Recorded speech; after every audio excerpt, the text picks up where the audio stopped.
Hey guys, welcome back to another video of Renegade Immortal Novel Explanation। आज की video बहुत ही ज़्यादा interesting होने वाली है, तो सारे काम छोड़कर वीडियो पे फोकस ला दीजिए। जैसे कि दोस्तों हमारे पिछले एपिसोड में देखा था, वोंगलिंग अपने लगातार 10 साल की कल्टीवेशन के थ्रू अपने लेवल को ब्रेक थ्रू करते हुए असेंडेंट लेवल में पहुंच जाता है। और जैसे कि मैंने पिछले वीडियो में बताया था कि जितने भी असेंडेंट लेवल के कल्टीवेटर्स होते हैं उनके पास एक खास तरह की सोल होती है, ओरिजिन सोल। और ये सोल बस उसी बंदे के पास होती है जिसका लेवल असेंडेंट पे हो। और वैसे ही वोंगलिंग को ये ओरिजिन सोल ब्रेक थ्रू करने के बाद मिल जाती है। और जैसे ही ये सोल वोंगलिंग को मिलती है तभी उसे फील करते हुए उस ओरिजिन सोल को वोंगलिंग से छीनने के लिए उसके पीछे एक मिस्टीरियस बंदा पड़ जाता है, जिसकी वजह से वोंगलिंग खुद को और अपनी ओरिजिन सोल को प्रोटेक्ट करने के लिए अपने पास मौजूद सेलेस्टियल फ्रूट के रस को पी लेता है। और इसके बाद वोंगलिंग का जो एक्साइटमेंट लेवल था वो एकदम से आसमान छू जाता है। वोंगलिंग अब पूरी तरीके से मैड हो चुका था। सीधे भाषा में बोलें तो वो एक चलता फिरता मॉन्स्टर में कन्वर्ट हो चुका था। जहां उसे थोड़ी सी भी किलिंग इंटेंट फील होती वो उसे एक ही झटके में मौत का दर्शन दे देता था। वोंगलिंग अब पहले जैसा सीधा साधा भोला भाला लड़का नहीं रहा, वो अब बहुत ही ज्यादा रूथलेस हो गया था।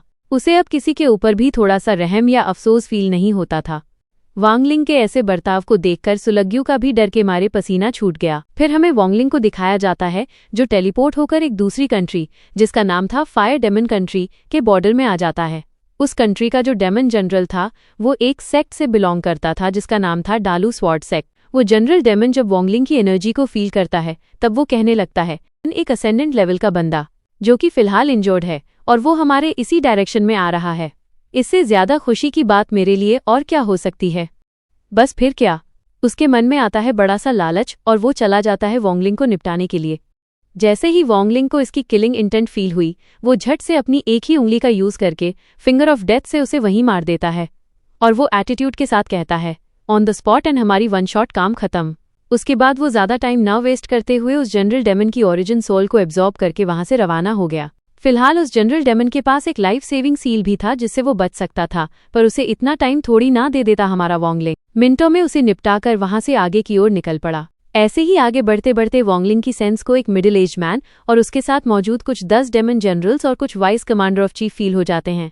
तभी उनमें से एक कल्टीवेटर जिसका नाम था लिंगडोंग जोश में आकर उस मिडिल एज्ड मैन से परमिशन मांगने लगता है, अगर आप मुझे इजाजत दें तो मैं इसे ठिकाने लगाने में 10 मिनट से ज्यादा वक्त नहीं लूंगा। जिस पर वो मिडिल एज्ड मैन उसके ऐसे जोश को देखते हुए उसे परमिशन दे देते हैं। लिंगडोंग झट से वोंगलिंग की ओर तेजी के साथ बढ़ने लगता है और जैसे ही वोंगलिंग को थोड़ी सी किलिंग इंटेंट फील होती है वो वहां रुक जाता है और धीरे धीरे सिर उठाकर इस लिंगडोंग को देखने लगता है। और वो लिंगडोंग एटीट्यूड से बोलने लगता है, तुम जो भी हो, मेरी फोर्स की ताकत इतनी है जो खड़े खड़े 3 लाख से ज्यादा डेमोनिक सोल्जर्स को मार सकती है। वैसे तो मैं लेट स्टेज में हूँ और मेरी इतनी भी ताकत नहीं है जो मैं एक असेंडेंट बंदे से फाइट कर पाऊँ, मगर तुम अब बहुत ही ज्यादा घायल हो, इसलिए तुम्हें हटाने में मुझे ज्यादा परेशानी नहीं होगी। और वो इसके बाद अपनी आवाज में ही सारी फोर्स को जोड़कर वोंगलिंग को बोलता है, वहीं रुक। उसके साउंड इतने ज्यादा पावरफुल थे कि दूर खड़े उसके साथियों को भी प्रेशर फील होने लगा। और लिंगडोंग का एल्डर यानी मिडिल एज्ड मैन वो भी ऐसी पावर देखकर काफी खुश हो जाता है। यहाँ लिंगडोंग कुछ और भी बोल पाता, तभी वोंगलिंग अपने फिंगर ऑफ डेथ को यूज करके उसे वहां मिनटों में खत्म कर देता है। लिंगडोंग की ऐसी मौत देखकर सारे लोग जो ये सब देख रहे थे उनके मुंह खुले के खुले रह जाते हैं। सब बस वोंगलिंग को उल्लू की तरह देख रहे थे। मिडिल एज्ड मैन जो कि लिंगडोंग का एल्डर था वो आज पहली बार किसी के अटैक को देखकर डर जाता है। घबराहट में वो सारे डेमन सोल्जर्स को वोंगलिंग को जान से मारने का ऑर्डर दे देता है, पर तभी वाइस कमांडर ऑफ चीफ कहता है, इतनी घबराहट में कुछ करना सही नहीं होगा, पहले हमें खुद को प्रोटेक्ट करना पड़ेगा, इसलिए हमें पहले हमारे चारों ओर एक मजबूत सील बनाना होगा। ये सुनते ही सारे मिलकर वहां चारों तरफ एक सील बनाना शुरू करते हैं। पर दूसरी तरफ वोंगलिंग अब धीरे धीरे गुस्से से पागल होते जा रहा था। वो क्या करे क्या नहीं कुछ समझ नहीं पा रहा था। बस वो किसी को भी मारने के बारे में सोच रहा था। उसके पास मौजूद 30,000 से भी ज्यादा फोर्स ऑफ लाइफ सील्स को वो एक ही बार में एक्टिवेट कर देता है, जिसकी वजह से ये सारे सील्स एक एक ड्रैगन बीस्ट में कन्वर्ट हो जाते हैं, जिसे देखकर हेवन भी डर जाए। दूसरी तरफ सारे डेमन सोल्जर्स मिलकर फॉर्मेशन बनाने में लगे थे। यहाँ दोस्तों मैं आपको एक चीज बता दूं, अगर 1 लाख डेमोनिक सोल्जर्स मिलकर अपनी पावर किसी एक असेंडेंट लेवल के कल्टीवेटर के ऊपर हमला करते हैं तो 70% चांसेस हैं कि वो उस कल्टीवेटर को मार पाएंगे। पर इनका दिन आज इतना खराब है कि इनका पाला वोंगलिंग से पड़ा है। वोंगलिंग फिलहाल असेंडेंट लेवल की अर्ली स्टेज पर है, लेकिन उसके पास मौजूद स्किल्स, एबिलिटीज और ट्रेजर उसे असेंडेंट लेवल की लेट स्टेज कल्टीवेटर को भी टक्कर देने की ताकत देते हैं। वोंगलिंग के ऊपर अटैक करने के लिए जैसे ही वो 10 जनरल्स आगे बढ़ते हैं तभी वोंगलिंग को किलिंग इंटेंट फील हो जाती है and that's the end of these journals. वॉन्गलिंग एक बहुत ज़्यादा पावरफुल टेक्निक जिसका नाम अंडरवर्ल्ड फिंगर है उसका इस्तेमाल करता है। इस टेक्निक को वॉन्गलिंग के मास्टर यानी सीतू नान ने सिखाया था। अब वॉन्गलिंग सीतू नान से भी 1000 गुना से ज़्यादा रूथलेस है। उसके पास अब डेमन गॉड की भी पावर्स हैं, प्लस अब उसका कल्टीवेशन असेंडेंट लेवल की अर्ली स्टेज पर है। तो सोचो अब वो कितना ज़्यादा पावरफुल और रूथलेस बन चुका है। इसके बाद हम देखते हैं कि वॉन्गलिंग अपनी अंडरवर्ल्ड फिंगर टेक्निक एक्टिवेट कर देता है और इसके साथ ही साथ वहाँ एक बड़ी सी लहर छा जाती है। देखते ही देखते 1 लाख से ज़्यादा डेमोनिक सोल्जर्स को वो अपने अंदर समा लेती है। इसके साथ साथ वॉन्गलिंग ने अपने लाइफ एंड डेथ डोमेन को भी एक्टिवेट कर लिया था। बेसिकली दोस्तों मैं बता दूं आपको, वॉन्गलिंग की ये जो अंडरवर्ल्ड रिवर टेक्निक है ये उसने किसी से सीखी या चुराई नहीं है, ये उसकी खुद की बनाई हुई क्रिएटिविटी है और इसे बनाने के लिए वॉन्गलिंग ने अंडरवर्ल्ड फिंगर टेक्निक का यूज करा है। सीन चेंज होता है और हमें उन जनरल्स को दिखाया जाता है जो कि पूरी तरीके से डर गए थे और उस मिडिल एज्ड मैन की तो हालत खराब हो गई थी। वो डर के मारे अपने 2 कदम पीछे खींच लेता है। सभी लोग वॉन्गलिंग की इस पावर को देखकर पूरी तरीके से घबरा गए थे। जितने भी वहां मौजूद डेमोनिक सोल्जर्स और डेमोनिक जनरल्स थे वो धीरे धीरे वॉन्गलिंग की खुद की बनाई अंडरवर्ल्ड रिवर टेक्निक में समा गए और वो मिडिल एज्ड मैन वो बस देखता ही रह गया, वो कुछ कर भी न पाया। दोस्तों वॉन्गलिंग के बारे में मैं आपको बस एक ही बात बता दूं कि ये जो पावरफुल टेक्निक्स इस्तेमाल करके वो सबको मार रहा है, आगे जाकर वो इन्हें और भी ज्यादा एनहांस करने वाला है। आगे के एपिसोड्स इतनी खतरनाक फाइटिंग से भरे होंगे कि आप सोच भी नहीं सकोगे। फिलहाल हमें उस मिडिल एज्ड मैन को दिखाया जाता है जो पसीने से पानी पानी है और डर से कांप रहा है।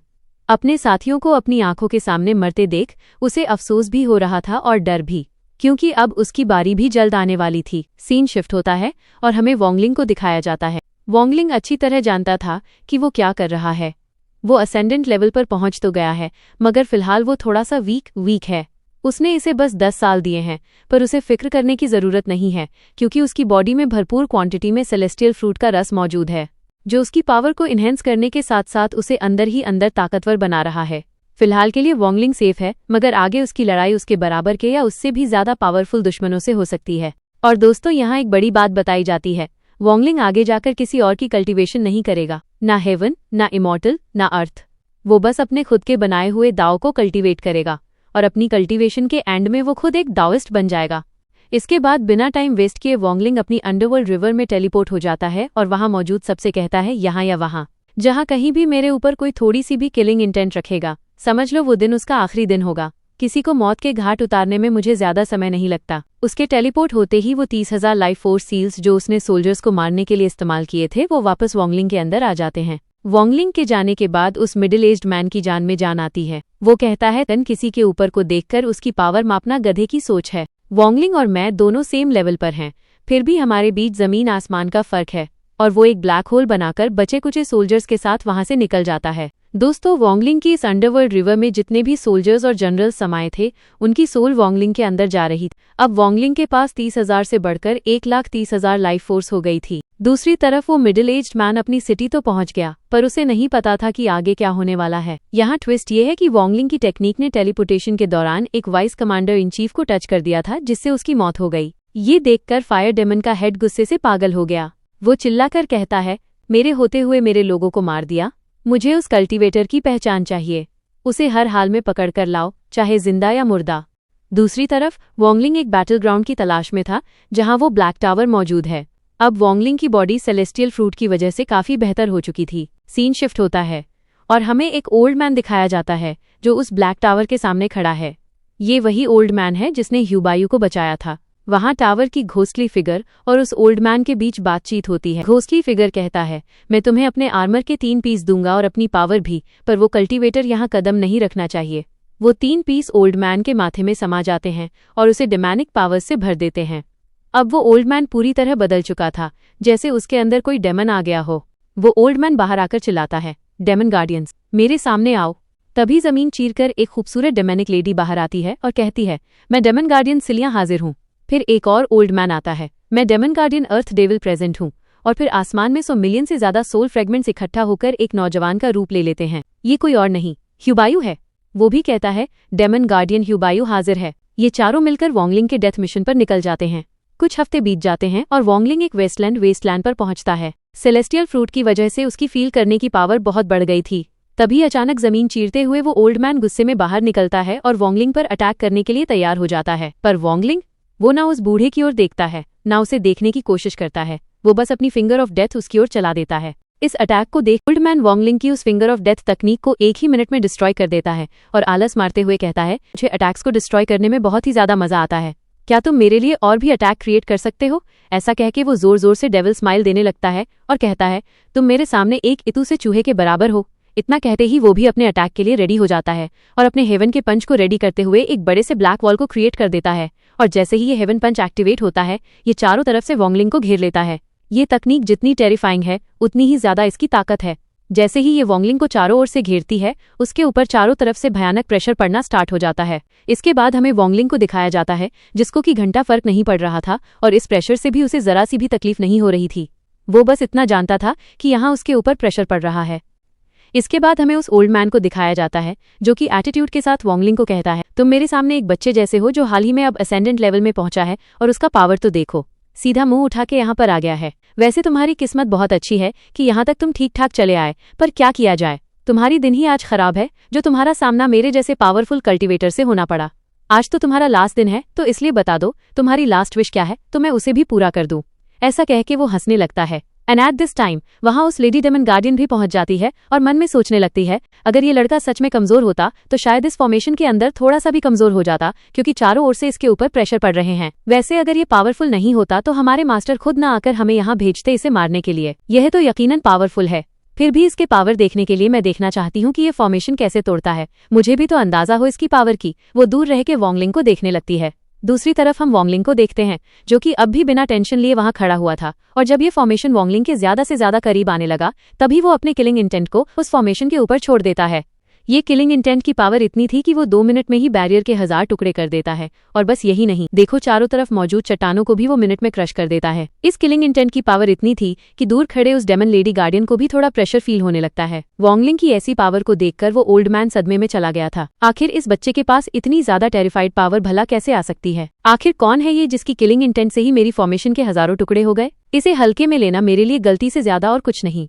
इसके बाद हम वोंगलिंग को देखते हैं, जो कि एकदम कूल तरीके से उस बीच में से निकलता है, जिसके पीछे 3 स्वॉर्ड मौजूद थे। एक है सेलेस्टियल स्वॉर्ड, दूसरी है हाफ मून स्वॉर्ड और तीसरी वोंगलिंग की ट्रेजर स्वॉर्ड। वोंगलिंग का ये खतरनाक रूप देखकर तो मुझे डर लगने लगा। तो दोस्तों सोचो, उसके आगे खड़े उस ओल्ड मैन के ऊपर आखिर क्या बीत रही होगी।